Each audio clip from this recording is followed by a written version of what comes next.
the fun begins when you get sober. It doesn't end. Like, you can actually do all the things you ever wanted to do. There's nothing stopping you anymore. And we have this idea in our head that, oh, if I don't use or if I don't drink, or I won't have fun. But that's the craziest thing, because you're chaining yourself to this ball and you can't do anything besides that. So that's the goal, really, is just to try to get people out and make them realize, like, life is fun. Life is worth doing. It is worth staying sober, because you can do whatever you want. I mean, we go play paintball, we go hiking, we go floating down the river, we do game nights, we do park days, we have skate days, we have all kinds of stuff. Whatever anybody's into, let's just go do it. Let's enjoy this life. Let's go do shit. Let's go do shit. Have you heard the saying, the opposite of addiction is connection? We at the Addiction Prevention Coalition know that there's truth in that adage. And so we are fighting addiction face to face, conversation by conversation, creating connection. Here at The Shield, our new podcast, no topic is off limits, because there are no limits when it comes to substance use disorder.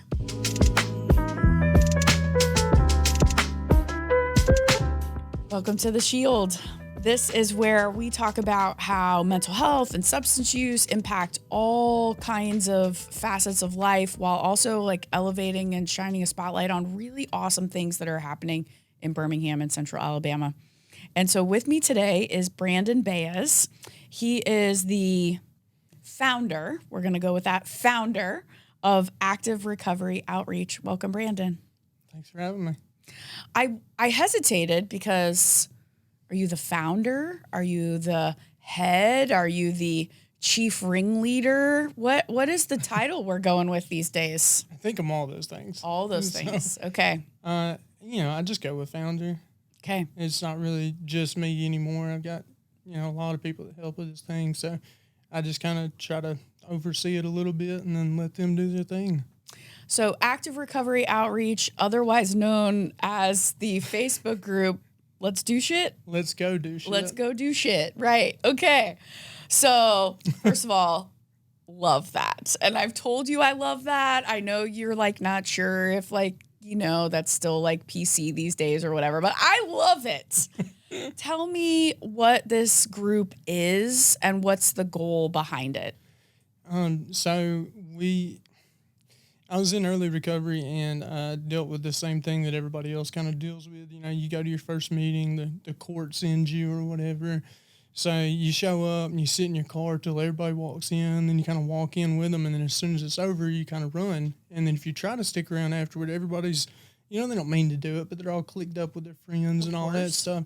And so it makes it feel like there's this, impenetrable force field for somebody that has, no self-worth, no pride, no any of that stuff, because at that point you're pretty low, and so it's just hard to break into that. And I wanted to also kind of try to combat the biggest problems that I saw for people in early recovery is they're bored and they're lonely. They can't hang out with the same people that they used to, or do all the same stuff they're used to. They're used to running 90 to nothing all around the world, trying to make this thing happen and that thing happen, and now all of a sudden they're just sitting on their butt in some rehab and they can't hang out with their friends and they can't.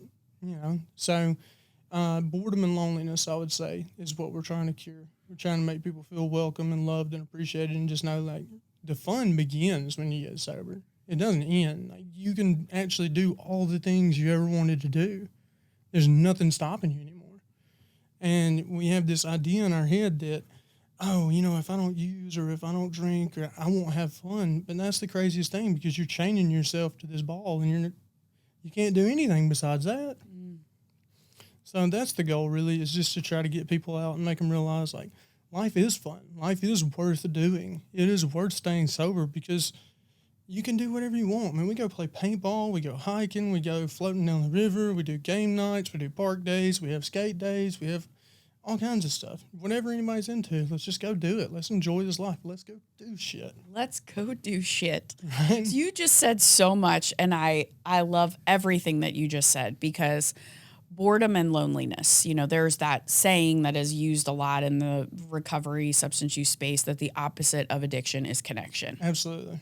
And so what you're doing is creating like authentic connection, but you're not just sitting around talking about your recovery all the time, right? Right. Like it's not the meeting after the meeting. You're actually doing things. Absolutely. So that's one of the things we like to call it. It's like we're the meeting after the meeting, but instead of hanging out in the parking lot, we're shooting each other with paintball guns. Yeah. Awesome. Like we're all having fun and living life.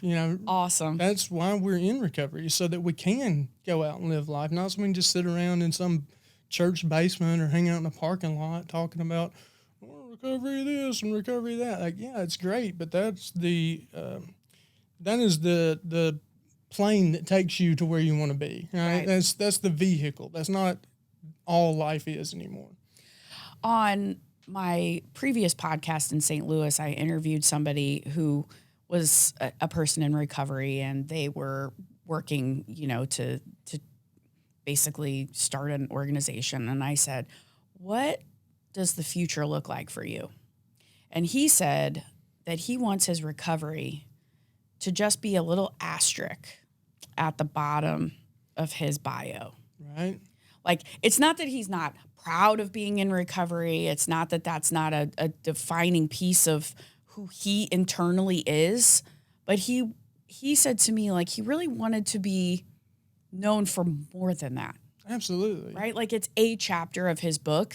It's not the title of his book. Absolutely. It kind of seems like what you're saying a little bit. For sure. So I would hear people in meetings all the time, and they would say, if the coolest thing I ever do is get sober, that's good enough for me. And I just thought, like, that's crazy. No, hell no, that's not the coolest thing I ever want to do. Is it awesome? Yes. Did it give me the ability to do all the cool stuff I want to do? For sure. Well, because without it, you wouldn't be able to do all the cool stuff. Exactly. But I don't just want to get sober and sit in a church basement for the rest of my life. That sounds terrible. Let's get out here and do some stuff. Sorry, that's very funny. That does sound terrible to me personally, but... Right? I mean, like, and I'm not saying meetings aren't good. Oh, I know. They're fantastic. They save lives every day, and there's nothing that does better than going to meetings. But that's not the goal. You don't get sober to hang out in meetings. You get sober so you can live life and build and create and conquer and grow and do all the fun stuff that you ever dreamed of. And have relationships and, absolutely, do all the and that's, friend relationships, people that really have your back, which, to your point, when you do get sober, you are, so if you're going to do it and it's going to stick, you are highly encouraged to change, right, your people and your places. Absolutely. And so you had all these friends that you thought were your friends. Maybe some of them were, but maybe you had some stuff in common that was keeping everybody unhealthy. And now, you're looking for true friendships. And like, I'm 44 years old. I have a hard time making friends. I can't imagine if I had friends, have to leave those friends because that's going to make me healthier. And now I'm like starting over. Yeah. That's hard. I mean, when I moved down here, making friends is hard. I can't even imagine if I had to make new friends sober. Do you know what I mean? Not saying like I only make friends drunk. You know what I'm saying? Yes, I think that would be very hard. Yeah. And so you're so incredibly uncomfortable. Like, yeah. Me personally, so I started doing drugs super young. My mom was on them. I started with her. And so there never really was like a long enough period in my life to where the fog could clear. Got it. And when it did, and it started to, I was just so uncomfortable all the time. Like, it's like you have to, like, it's like the mirror is held up and you start really looking at yourself. And that's wildly uncomfortable. Absolutely. And you don't even know who you are. Yeah. You don't know what you like. You don't have any hobbies. It's not like you're, living an absolutely normal life full of people. You're running around every day just chasing after this feeling, essentially. And so when you lose that feeling and you're dealt with your own personal feelings you haven't felt in so long, it's incredibly uncomfortable. Yeah. And, you have to have a team to get through that.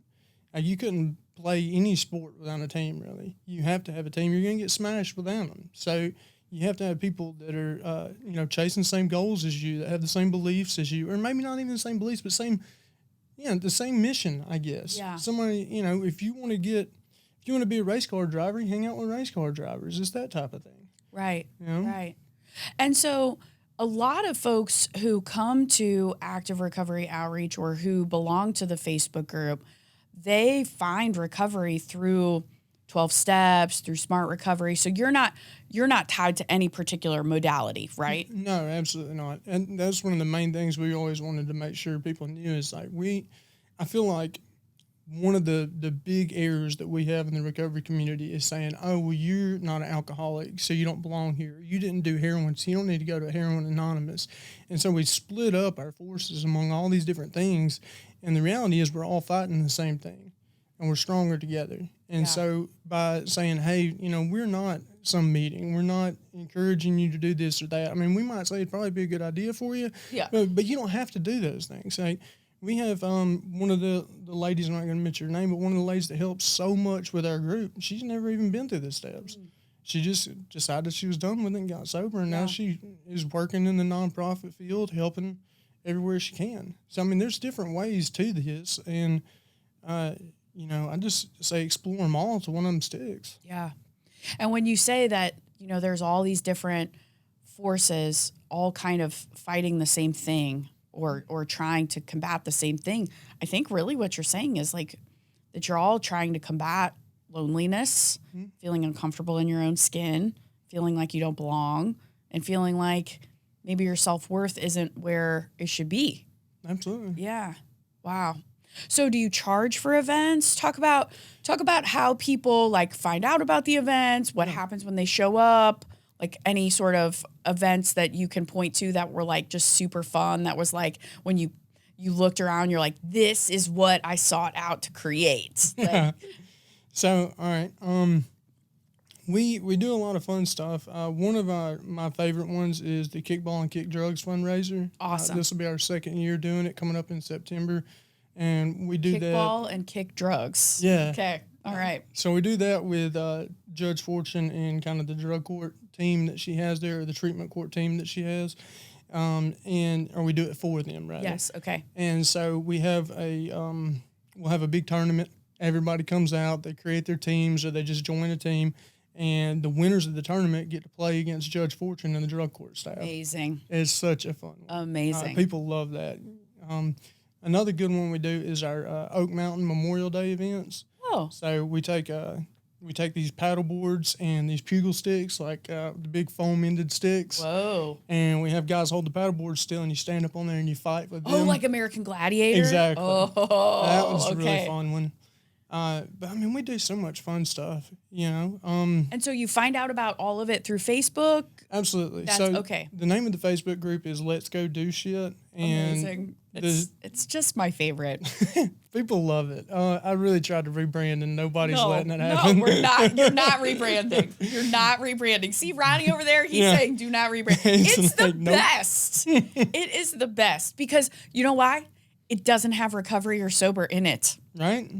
Like, if I am new to town and I see a Facebook group called Let's Go Do Shit, I'm going to do that, whether I'm in recovery or not, which, by the way, I'm assuming that's okay. Yeah, right? absolutely. I mean, as long as I'm not, like, drinking at an event, I would think it's the more the merrier, right? Yeah, as long as you're not belligerently messed up or you're not being creepy or pervy toward anybody or anything. Cool. Good to know. You're in there, I will try not to be creepy or pervy. I'm sure we don't have to worry about that with you. I don't know. I'll try. Settle down. Okay. No, we do have some people that are kind of, look, there's a few in every group. Every now and again. Yeah, so you join the Facebook group, and that's where all of your events are. Yes. Okay. So we also have a website, activerecoveryoutreach.com. Got it. And so you don't have to, the Facebook group is private. So it's Let's Go Do Shit, and the shit has an exclamation mark for the I, and you can find it on Facebook, and that's where we do most of our kind of interactions, like, hey, the weather's bad, so we're probably not going to do this today, or we're shifting gears, we're going to go eat at this restaurant. So that's where the most up-to-date stuff is. But our website, activerecoveryoutreach.org, we have our donations set up. We have our calendar all there so you can see everything. You don't have to join the group and all that. Got it. Yeah, we have an Instagram too, but we don't keep up with it probably as much as we should. All right. Okay. I'll slap your hand afterwards. All right. How do you pay for these events? Or am I expected to pay like a certain, if I'm going paddleboarding or whatever? Is paddleboarding a thing? Did I just make that? No, yeah, that's real. paddleboarding. Okay. So I don't sport. So if I sign up to go paddleboarding or paintballing, is that a verb? Yeah, Paintballing? I use whatever. it. Do I pay, or is the cost taken care of? How does all that work? So we're not a fully launched nonprofit yet. We don't really have a big budget or anything. We've had a few fundraisers, people donated. So if until that point, it was really just whoever's there. So if somebody wanted to show up and they couldn't pay, I would look at one of my friends and be like, "Hey, you want to split it with me?" Gotcha. And we just pay for their event, and we'll go pick them up too if they need rides, stuff like that. We want everybody to be able to come. But now we have a little bit of a budget, kind of reserved. So if somebody wants to come and they don't have the money, we can pay out of that. Awesome. So you kind of like skimmed over your story pretty quickly. Yeah. And you said you started using real young. I did. With your mother. Mm-hmm. Whoa. And when did it finally stick for you? When did you get sober or find recovery? 33. 33. Okay. Yeah. Okay. And so how has life been now? Oh my gosh. It's so wild. Every day I wake up to some kind of new opportunity, some new thing that I'm excited about. Because this isn't your full-time gig. No, absolutely not. So that's the other hard part of it is, I work doing all kinds of stuff. I have a small business that I run, and then I'm also working to build new things for the business. So I stay pretty busy with all that. But once I started doing this and I saw how it was really helping people, and I had all these people tell me, let's go do shit was such a big part of my recovery, and I wouldn't have been sober without you guys, and they stick around all this time. It's like, well, you can't let up now. But sometimes I'm pretty tired from all the other work that I actually have to do. And so it's like, God, I almost wish it wasn't as impactful as it has been so I could take a day off.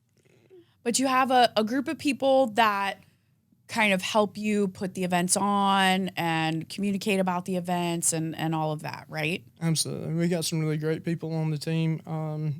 Got Chris Sparks, Magnolia, Sunshine, Marchant. Just a ton of people. My sister, Danielle Waite, has been helping a lot with us. Awesome. She's got more of the technical marketing skills. She created our website. We got a lot of good people. And some kind of come in and go out as they need to throughout time. But we've always kind of maintained a solid core of a few people. Mm-hmm. And that way we're able to kind of split up the duties and responsibilities. Mm-hmm. Really blessed for that. It wouldn't still be around if it wasn't for people like that.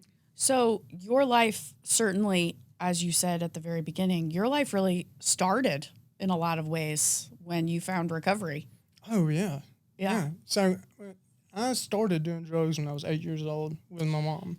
That's a lot. That is very heavy. Yeah, a lot of people don't.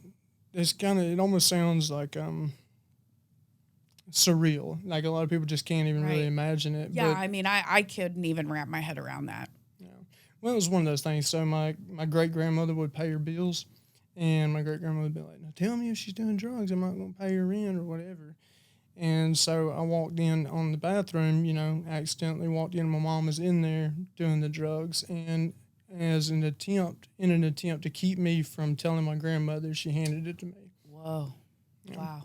And, I love my mom. I did. She passed away now, but I loved her so much. She loved me. It wasn't she was a bad person. She just had a really bad disease in it. Yeah. She was sick. Yeah. Yeah. But, I did that, and then I kind of just continued down that path. But were you a troublemaker in school, or were you the kind that would smile and get out of it? Because it kind of seems like you get in trouble, but then you'd kind of sweet talk or smile at the teacher, and then. Oh my gosh, I have gotten so lucky with that in my life. I knew it. Okay. So lucky. I should have been expelled. One time we broke into the high school. We were all drunk and stuff, and we're shooting fire extinguishers at the cameras and rolling around like we're James Bond. Don't even really know what we were after because we weren't really trying to steal anything. We were just being idiots. You were teenagers. Yeah. Yeah. And so who were using drugs. Right. Right. That helped. Yeah. So if it wasn't actually for that vice principal at the school, I wish I could remember his name off the top of my head, they would have expelled me. But he was like, "I really believe in this kid. I think he can turn it around." And because of him, I was able to graduate high school. No, awesome. That's awesome. And then by the time I was 19, I was in my second rehab, and I was so tired of using already. Yeah. I hated the lifestyle. I hated what it had done to me. I hated all the friends that I lost, even at that young age. And so I really tried. You know, it was a Christian rehab, and I thought, all right, well, I guess I'm going to be a pastor then. So I was all right. going around evangelizing and working at the church as trying to become a youth pastor and all the things. But what I didn't realize is that I was, you know, there was a sickness in me, and that I really needed to do the program. I really needed to do a lot of internal self-work to be able to heal and to be able to be who I was supposed to be. But you know, I had those preconceived notions about recovery, like, oh, you know, steps are stupid and meetings are lame. I don't need them. Like, right. Yeah, absolutely. Yep. And so it really took, I mean, from 8 to 33, that's 25 years. So it took 25 years of me getting my butt kicked by this disease for me to finally say, okay, fine, I'll do your stupid program, you know. And now I would tell anybody to do it. Even if they've never had a problem, I would say do it. It's the most revolutionary, eye-opening thing that you can think of. You see why you act the way you do in certain situations. You see what is really keeping you going and keeping you sick. You start to be able to realize the toxicity in your own mind, and you're in the battle between your true self and then what you're presenting yourself as in life, right? So like you start to hate yourself after a while of doing these things, and it's just because your true self knows, hey, you're better than this. You don't deserve this. That's where that voice always comes in. I'm not like them. I'm not like, you know, these people are different. I mean, they're not different. They feel the same exact way on the inside. It's just your soul, your spirit, your Jiminy Cricket, whatever we call it, is in there screaming like, what are you doing? Stop doing this to me. We have a mission. We're supposed to be living life, and you're just killing yourself and hurting yourself every day. And so you know, it's like a relationship with anybody else. If you treat them poorly, they're going to dislike you. So that's right. And if you're treating yourself poorly, mm-hmm. and it's not just with a substance use addiction, right? It's anything. It could be food. It could be, you know, gambling or shopping or any self-harm or whatever. It's that voice inside that says like, I'm not living like my authentic self. And like, I know I could do more and be more. Absolutely. Yeah. It's that battle, that inner battle. Absolutely. I'm glad you said that, because it's so true. That is exactly what we're all fighting. We're all fighting these internal kind of voices, and they're telling us, you know, oh, you got to go get this. You got to do that. You got to eat more. You got to gamble more. You got to do more drugs. You got to drink more. You got to blah, blah, blah, blah, blah. And then all the while there's that smaller inner voice, that true self that's just being drowned out by all these external forces, and you're kind of, you know, you're hearing it, but it's almost like it's just a tiny little whisper in the back of your head. You can barely tell it's there. And when you're finally able to kind of put those things to the side and get with the right community and start to progress your life and try to build yourself up, and a lot of that stuff's impossible by yourself, but you get with the right community, the right team, and those people build you up when you can't build yourself up. And the sickness starts slipping away, and that voice comes back, and you start remembering, hey, this is right and this is wrong, and this is who I'm supposed to be. And then as you continue to do that, opportunities present themselves, new people, new places, new things, and you're just constantly like, wow, I cannot believe that my life is like this today. Mm-hmm. How did this happen? Right. Yeah. So you're a business owner. Yes, ma'am. You have a organization that you're figuring out if we want to do a 501c3 or what we want to do, but people love it. They do love it. Okay. You like go have fun and you do shit. Mm-hmm. You know, and your life really, what would you say your life truly began at like 33? Absolutely. Yeah. Wow. Absolutely. And they say that in recovery all the time. It's like you're born again, or their sobriety birthday is another way to say exactly. it. Yes. But yeah, you know, I had a personality and stuff, but it was more like that, just super sarcastic. Everything sucks, but I'm just going to continue to smile and make jokes about it so I could trudge through this thing.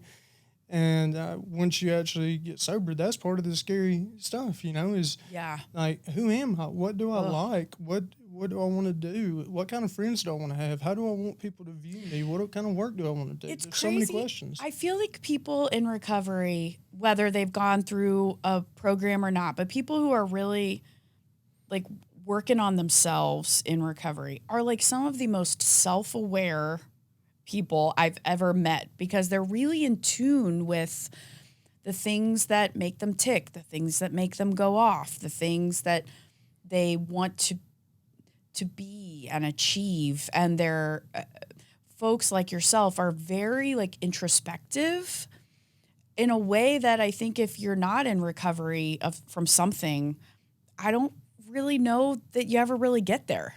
Do you know what I mean? Absolutely. Yeah. That's kind of what I was alluding to when I was saying that anybody should take the steps, whether they're in recovery or not, because you actually take a pen and paper and you sit down and take the time to say, okay, well, this thing happened and that thing happened, and I haven't forgiven this person, and this person did me wrong. But more importantly, why did these things happen? Why does it still bother me? Why do I continue to create these kind of problems in my life and stir up this drama and cause this trauma and all these things? What is the driving force behind that? And so you're absolutely right. You start looking at yourself deeper. You start thinking about what makes you tick. Why? You start thinking about the duality inside of yourself, because we all have this capacity for evil and we have this capacity for good. And so you're kind of thinking, well, I've been really on the bad side for a while. Maybe I should kind of fight that and try to do the good and push through. And even if it's uncomfortable, I got to fight it. And it's such an incredible journey. Really, it's hard to even describe it to people who haven't done it, but you really are being almost born again. You're becoming the person that you were meant to be. And it's such a beautiful thing. You're getting to know and learn and fall in love with yourself. And just to be clear, when people are playing paintball, you're not exactly talking about the duality that lives inside everyone. However, if somebody needs to talk about that in the parking lot covered in paint, like, you'll go there. Absolutely. But it's also like, let's just shoot some paintball. Well, not everything. Right? Yes. Like, it's not, I mean, we're having a very, like, heavy conversation, but when people go and are doing fun things, you're really trying to keep it light. Oh, yeah. Right? And fun. Yeah. Well, recovery is hard work. I mean, sitting around looking at yourself like that, like you're saying, is difficult. It's hard. And then a lot of the times, you're early in recovery, you don't have a ton of opportunities, so you're working some, medial job that you probably hate. And then as soon as you get off work, you go and take a shower, then you go into this meeting, and then your day's by the done. way, your dopamine is still getting re-regulated. Right. So you're not getting, like, pleasure from the same things that everybody else is getting pleasure from. Mm-hmm. And so you're having to deal with your, like, probably entry-level, low-paying job. You don't get to hang out with your friends anymore. You're not getting amazing dopamine rushes from the substances you were putting in. And, like, you're, like, kind of trudging along, really. Yeah. You're looking for something to give you a dopamine hit that is not going to take you backwards, right? For sure. And so, I mean, that's, trying to take a break away from that. We have so many different and amazing ways and pathways to recovery now. Yeah. I mean, there's the 12 steps, there's Dharma recovery, there's smart recovery, there's just hundreds of different avenues for recovery. All the online stuff is really interesting for people, like the virtual forums and stuff is real cool. And then, so there's so many other great programs out there kicking butt and teaching people, hey, this is a way that you can recover. But there weren't a ton of, at least in this area, things to do. And hey, are you tired of sitting in that sober living? Let's go shoot each other with paintballs. Or, or like, let's go bowling. Let's go meet some people, hang out. And a lot of times at the events, people do talk about recovery. Yeah. And a lot of jokes and talks about the past and all that stuff too, that kind of camaraderie that we build where we, kind of talk about, oh yeah, this is so bad. We did this and we did that. But then we laugh it off and we're like, thank God we're not there anymore. Yeah. And if somebody's new, then we're like, hey, you don't have to be there either. Keep coming, keep hanging out with us. Here's our numbers. We're going to do this thing Sunday. You want to come? Awesome. And it just makes people feel, it's so hard, like you said, to make friends. And so it's like we're offering instant friends, instant activities, instant fun. Just, come hang out. We're not going to bite you. We're not going to be weird with you. We just want people to have fun and realize that life is about so much more than the things that we've been preoccupied with. We talked a little bit about your mom, and I'm so happy that you were like, but I love her. loved her and I love her because I think, people can have just really misunderstandings about all of that. And even if you have a parent who, let's say, was an alcoholic or something, you can still have real love for that parent. But I want you to talk to me about your sister a little bit. Like, Which one? I don't know. Maybe your sisters, the one that seems to be like your ride or die, or are they both? Are they all your sisters? I had two of them are really pretty tight with me, I would say. The other two, I love them. They're not I'm sorry. You have 4 sisters? I do. Are you the only brother? No, I have a brother as well. But we're such a hodgepodge group. It's like, Dad had these kids, Mom had these kids, this person's mom had them other kids. And Got it. we're kind of all over the place. But you have sisters that are really yes helpful in this. My sister Danielle is she's great. She's my baby sister. She's the youngest. She's about 10 years younger than me. And so she watched you. Yes. Uh-huh. She watched me and my other sister kind of go through it. My sister was only 2 years younger than me. 3 years younger than me. She kind of followed suit, and I feel bad about that, but I couldn't stop her. She was making her own decisions. Yes. But she saw all that, and she saw how crazy it got, and thank God for that, because she never went down that route. She did get right in high school. She went to college, graduated, has a good job. She's like the hero. She is. When you think about family systems, right? That everybody's kind of there's like the mascot and whatever. Like, interesting. Okay. And so she's the teacher? She is a marketing and advertising. Oh, wow. Okay. So she's helping you She creates our websites and helps with the fundraisers. And I don't know how to do any of this stuff. I'm a guy that started a Facebook group. Okay. I don't know what I'm doing. So I would push back and say you probably know more about what you're doing than you think. I've learned a little. Yeah, but, right. Social media and search engine optimization, creating the site, none of that. That's all beyond me. I can barely do an email. So it's very good to have her to be able to kind of keep me out of trouble and help us on the right track there. I love her very much. That's awesome. My other sister, Amber, she is not so much a part of our group. Okay. But she's very involved in the community. She does so much stuff for the kids in her neighborhood and at the school. And, she's constantly just engaged in some way to help other people, which is such an amazing thing. Yeah. I think that's why I'm really drawn to those two the most, is because they have that kind of selfless, helping, loving vibe to them. Yeah, and I would imagine that's why they're drawn to you too. Yeah, I'm trying. You're trying. Well, you're doing. Trying to be that guy. You are doing it. You are doing it. I'm so grateful that you came here to chat today. Seriously, please don't ever change the name. Okay. Please don't change the name, and don't stop. I know it's hard. I know that we have talked about, what does the next thing look like? And who knows? Maybe the next thing is the next paintball event. Maybe that's the thing, right? It's the next thing. It doesn't have to be. Yeah. Just do the next right thing. Exactly. Exactly. I did want to tell you, now that you're talking about that, I spoke it over with everybody in the group, and we love the idea of becoming a nonprofit underneath the APC, if that's still an option. Do we want to have breaking news on here right now, or do we want to cut this part out? Oh, I don't care. Let's do it. Well, breaking news. All right.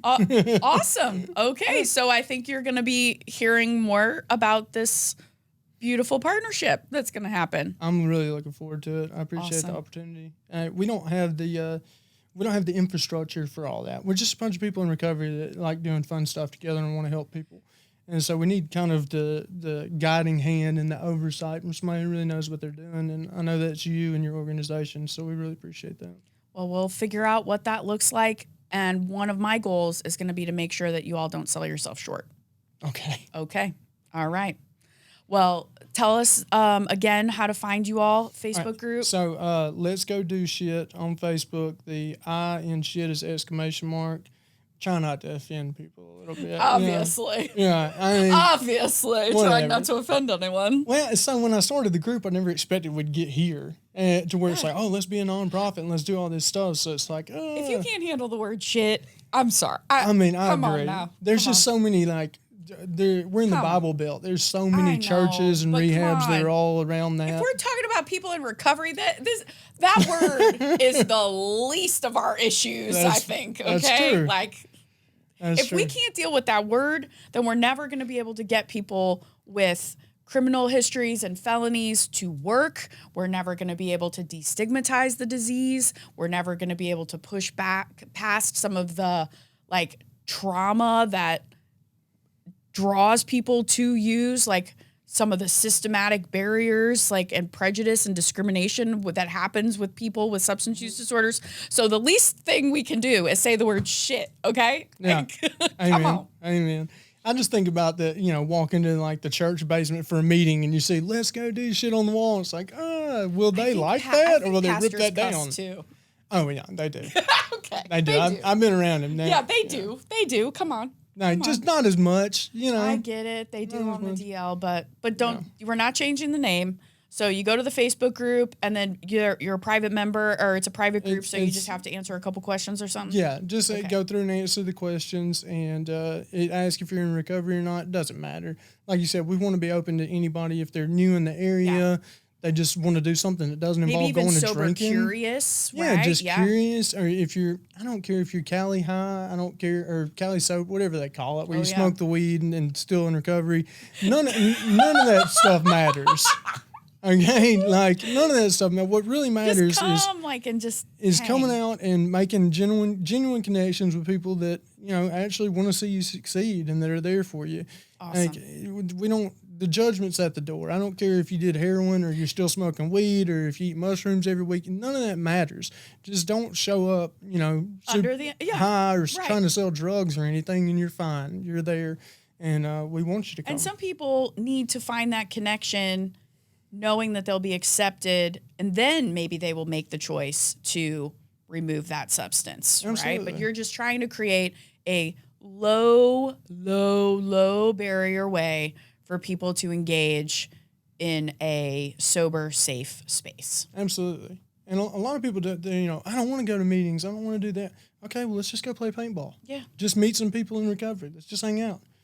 Do some fun stuff. Maybe they'll convince you to come, or maybe they'll tell you something that, you might not use now, but you'll store it like a little seed in your mind, and it'll blossom in 5 years to where you actually are able to get sober, or you are able to go to that meeting. You look back and say, hey, those guys were actually pretty cool, so maybe recovery is not that bad. Maybe recovery is not that bad. It's actually pretty phenomenal. Exactly. I mean, I think it's divinely inspired. I don't know exactly how, but it's an amazing thing. It's an amazing thing. I'm so happy you came. How was your first podcast appearance? It was actually pretty easy. All right. You're pretty easy to talk to. All right. Good. Yeah. Good. Well, you're welcome back anytime. Well, okay. Cool. I appreciate that. Okay. So, let's go do shit with the I for in the shit on Facebook, and you can join that group. It's private, so like we do post pictures from our events, but the only Brownie, did you know we were getting this today? I think Brownie, our producer, about peed his pants a few minutes ago. He is laughing pretty hard this whole time. He never knows what I'm bringing into the studio, and I think I'm pretty sure just when I've thrown him a curveball and he thinks he can't get enough curveballs, then I throw him something else. Surprise! Yeah. And maybe someday soon your Instagram will be popping. Yeah, I really need to care about that more. I really do, because I know that's where everybody's at now. My counselor says you shouldn't shit all over yourself. So that's fair. I mean, you can only do Facebook. I mean, come on, do one thing at a time. Do it well. That's fair. You're doing the Facebook group. It's great. Yeah. So. Well, that's the only place that we can do the private. So we can post the photos and stuff, but the only people that are going to be in there, they have to sign something. One of the questions is, do you agree to protect everybody's anonymity? Absolutely. So if you see, somebody in here, you're not going to say, hey, man, they're in that recovery group or whatever. Right. So that's why that one keeps the most kind of traction, is because we can actually interact more there with everybody. We can post the group photos. We can do all that stuff, and it's kind of a safer, more private thing. I love it. I love it. Well, watch this space because I feel like there's going to be more information, more partnership to come. And in the meantime, join the Facebook group. Thank you so much for being here. If you like what you heard, and I know you did, please consider rating, reviewing, and subscribing to The Shield and join that Facebook group. Absolutely. Thank you. Thank you.